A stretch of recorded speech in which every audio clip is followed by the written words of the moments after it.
Welcome back to the Secrets of the Self-Made. Today is so fun because I have a very special guest. My son, Griffin, has agreed to be like my guest on this podcast. And I love this because we're going to kind of take this in a little bit of a different direction. Griffin hasn't really dove into what it means to self-coach. He hasn't really learned the self-control operating system, much to my dismay. Like I have really encouraged him to learn it and apply it to his life.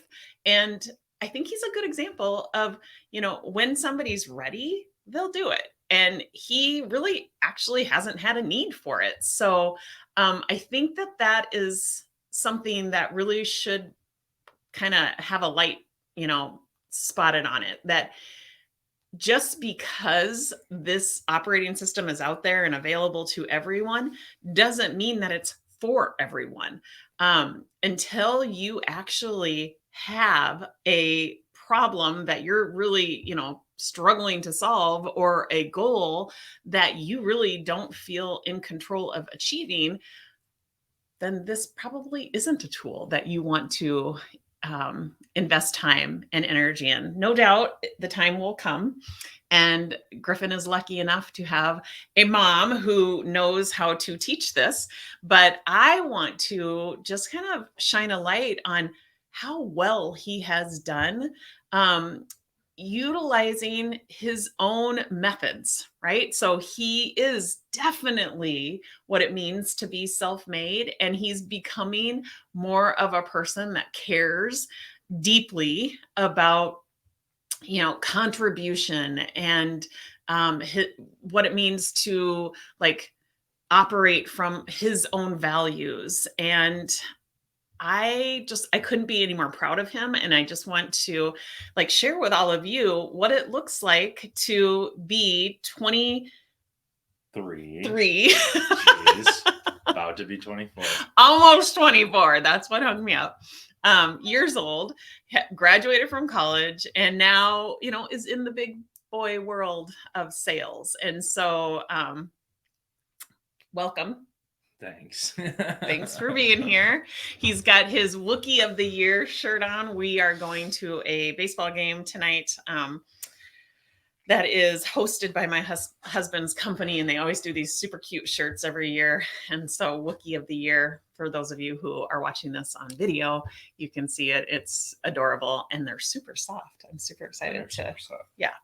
Okay, so welcome to Secrets of the Self-Made. Thanks. Tell my audience a little bit about yourself, what you would want them to know. I guess was a big baseball player growing up. Went to Lakeville South High School. Played baseball there. Actually was a captain of the team my senior year. Then went on to play in college at Luther College in Decorah, Iowa. Unfortunately, going into college, I got in a little tubing accident and dislocated my shoulder. Then at college, I ended up getting surgery, so I stopped playing baseball. Right around COVID, I think, is right when I decided I was going to stop playing. It was right when we got sent home for COVID, so it would have been my sophomore year. And then stayed with the team, decided to just be a manager, so I got paid to be at a free practice instead of just going to 4-hour practices every day. I was getting paid, so that was a benefit of it. And being around the guys obviously was really nice too. Today I graduated in 2022. I think it was around January I started my job search. So January of 2022 started the job search. I actually got a job offer from a recruitment company that I thought I was going to take. And then Loffler Companies came to the table through a connection that you and Dad had with John Hastings, and kind of took my career off from there. So yeah, that's pretty much it. I love golfing, fishing, like the outdoors, like going up north, cabins, haven't got up there yet this year, but you're on soon. you're a chip off the old block with your love of different leagues. You're on a fishing league. You love to golf, although you're not on a golf league, but no, I'm a sub in a golf league. I was in a bowling league, or I was a sub in Dad's bowling league. Yeah, fishing league though is like the only one that it's consistent right now. So keeps me busy on Tuesday nights. Yeah. Where do you live? I live at home as of right now. The goal when I started at Loffler is I wanted to move out within a year. So would be right around now, I guess. But I got a couple other expenses. I got some student loans I got to pay off. I'm looking at a new car. I'm currently driving a 2005 Acura.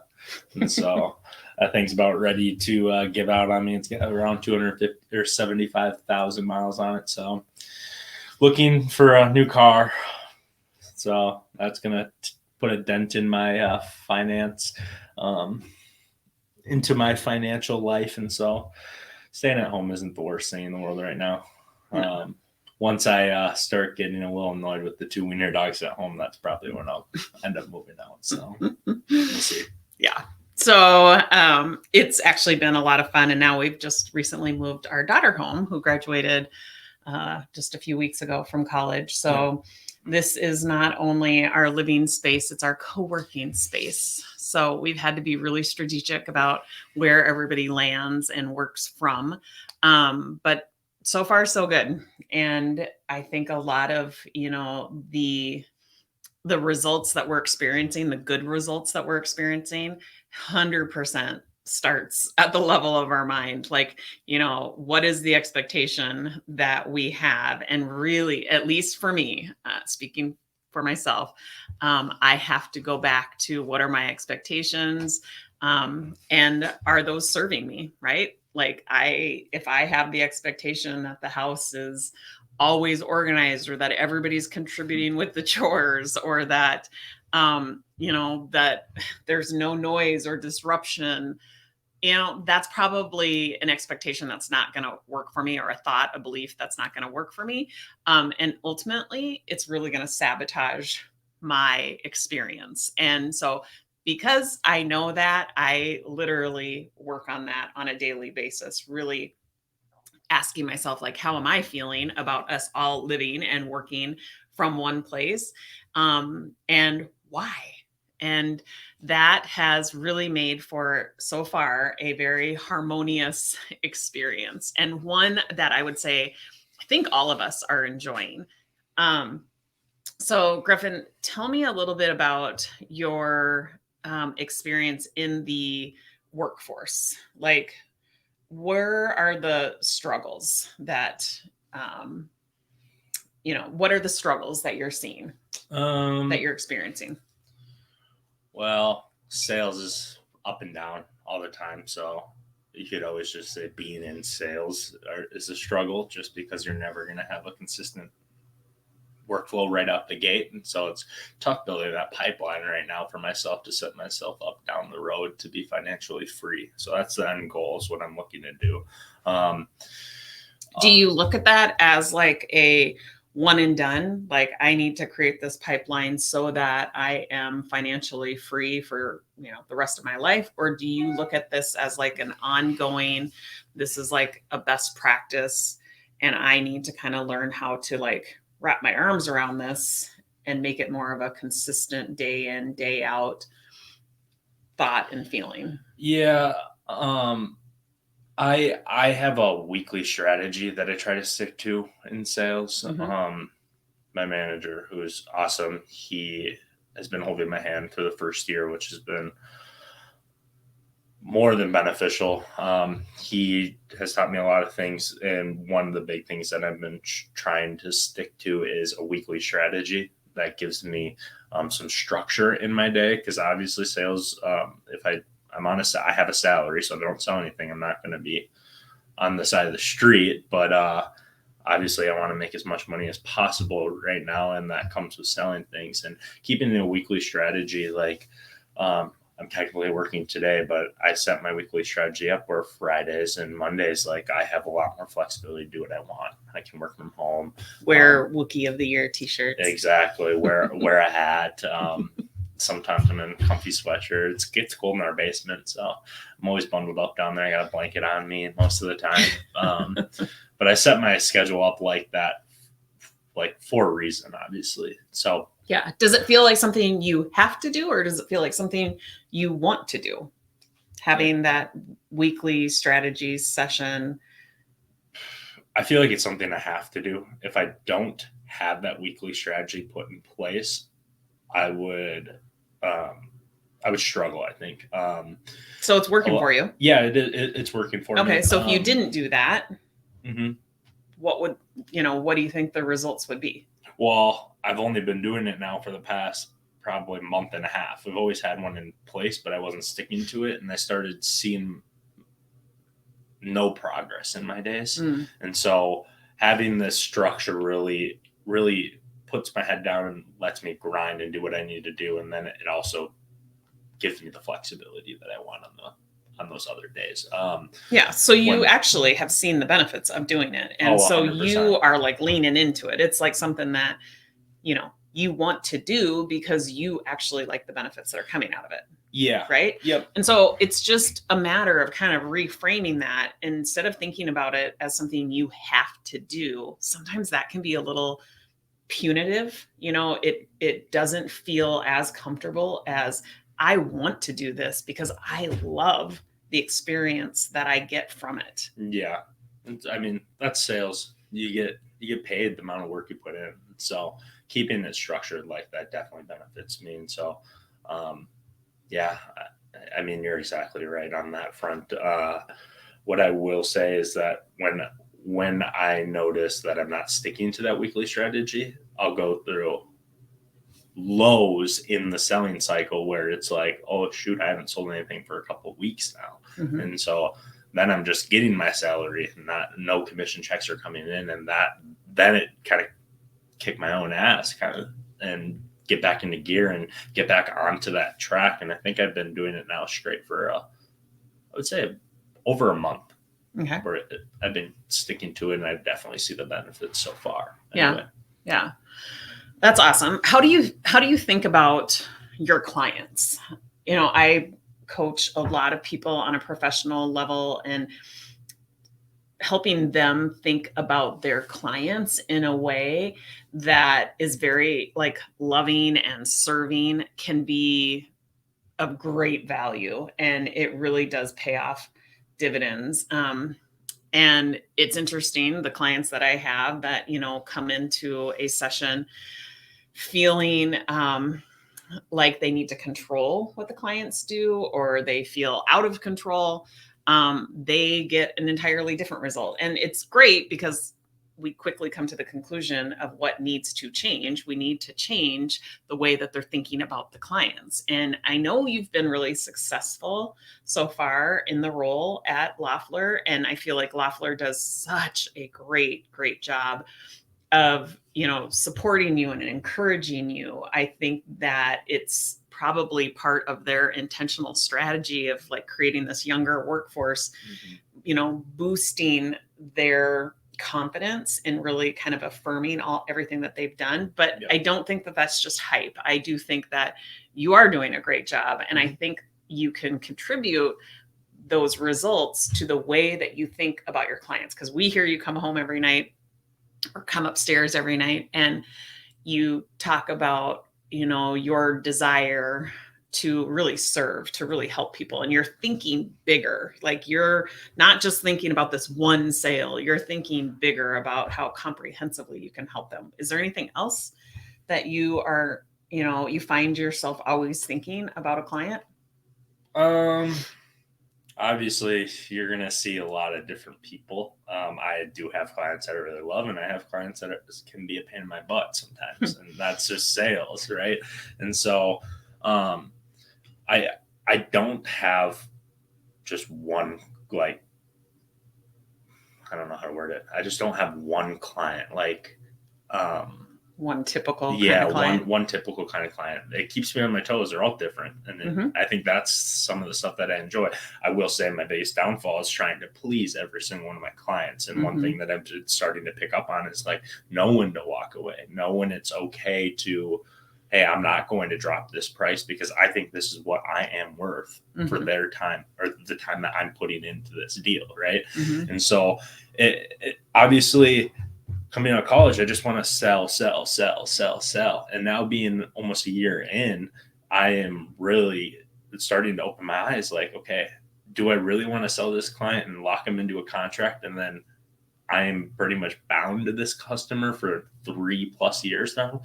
No, not really. Okay, so I'm not going to drop my price. If they go move on to a different one of my competitors, and go ahead and do it. It's not going to, at the end of the day, yeah, the paycheck would have been nice, but it's going to be more of a headache. And it might not have been the right fit for them either.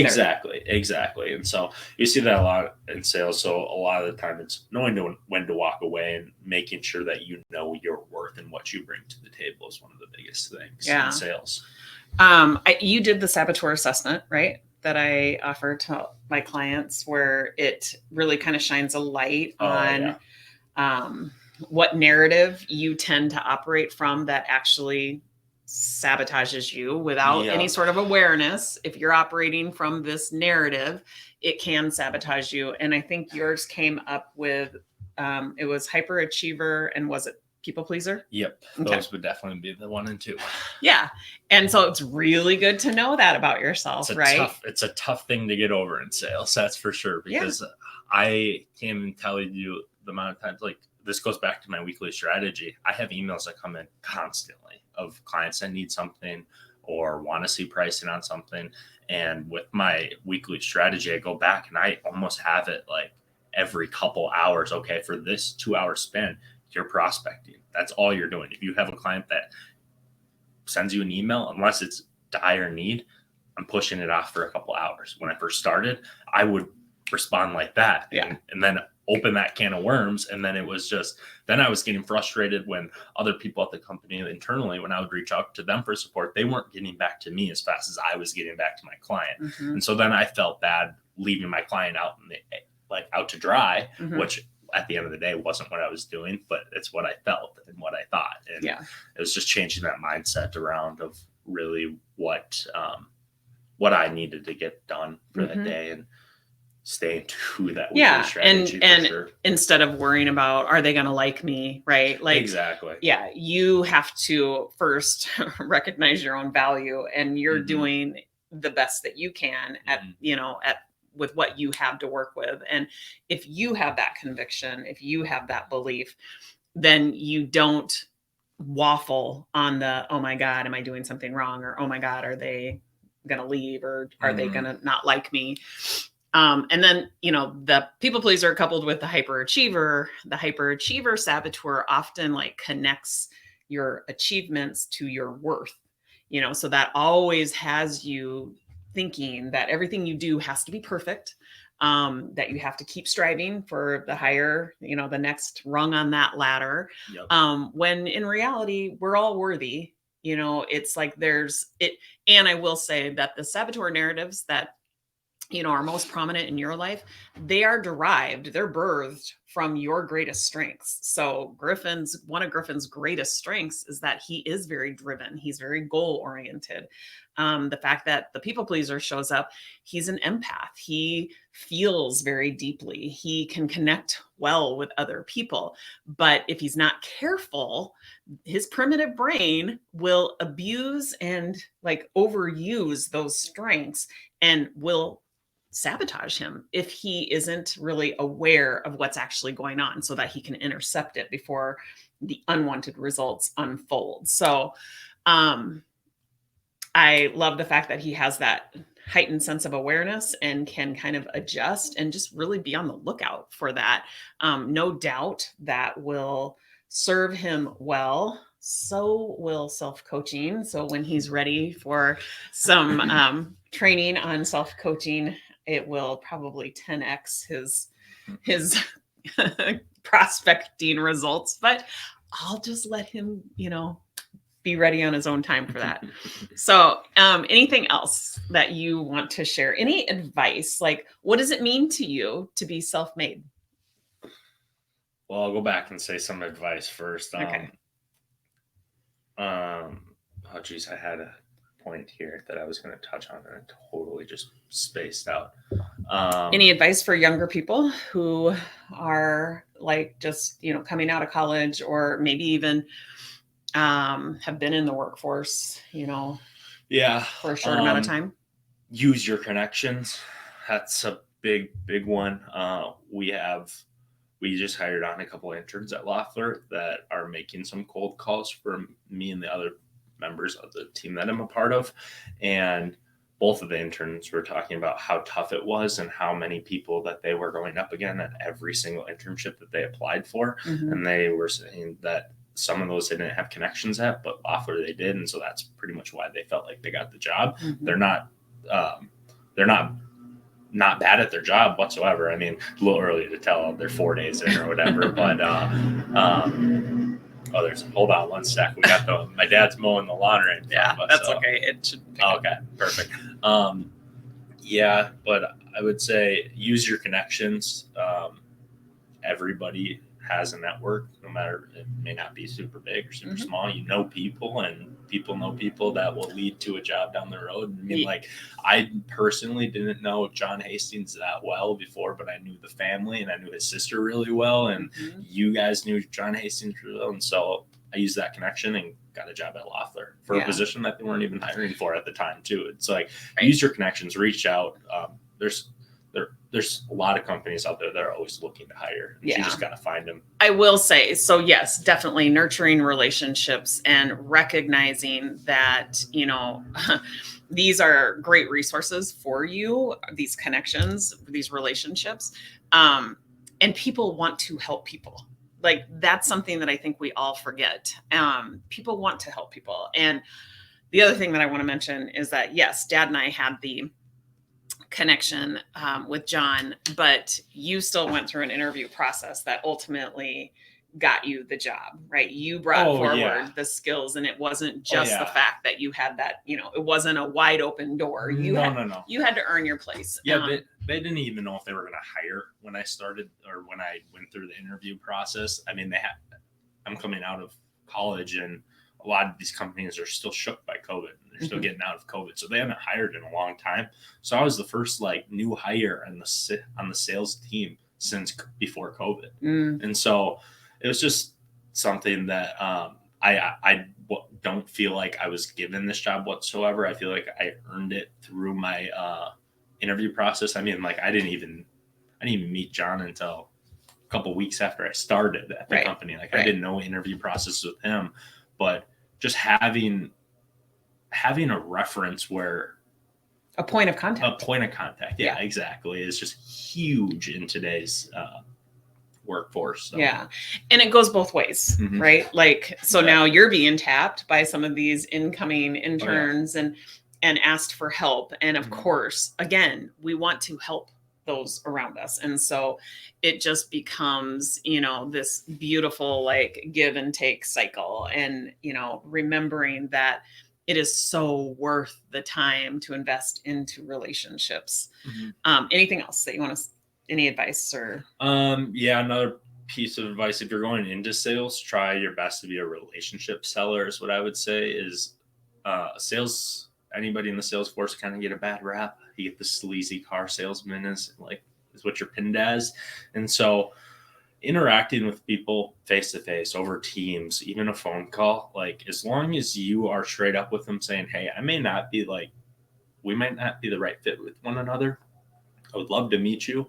I would love to build a relationship. If it goes nowhere, it goes nowhere, but I just want to build that relationship. So if something does happen down the road, I would love to be one of your first calls. Yeah. I would love to give you a bid. And so just building some of the best relationships I have at Loffler, or outside of Loffler, because of my job, are people that turned Loffler away. Right. And so they decided that Loffler wasn't a good fit, but I built that relationship with them well enough where now I check in with them every 3 months as if they are one of my clients. Hey, how are things going? Like, just wanted to check in, make sure you guys don't need anything, maybe need another bid down the road. Like, always keep those doors open, because who knows what a small company of 3 people right now, who knows what it's going to look like down the road. Right. And so that's a big one. Don't break relationships that you have, even if you do lose a deal. I mean, keep that door open. Yeah. Relationships and focusing on service versus,